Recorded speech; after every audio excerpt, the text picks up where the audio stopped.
Hey guys, welcome back to another interesting video of Trading Basics. In this video, I'm going to show you how can you log in into your Coinbase account with your phone number. So without any further ado, let's dive right into this exciting video.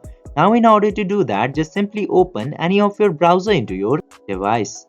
And now after opening the browser, just simply open the site for Coinbase. Then after doing that, it will show this home page of Coinbase site. Just simply click into this sign in button and then enter your email address into this box and then click to continue.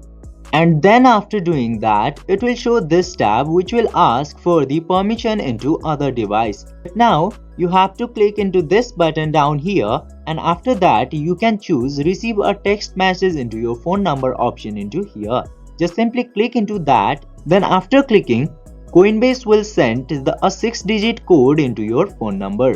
Just simply enter your 6-digit code into this box here and it will automatically sign in into your account.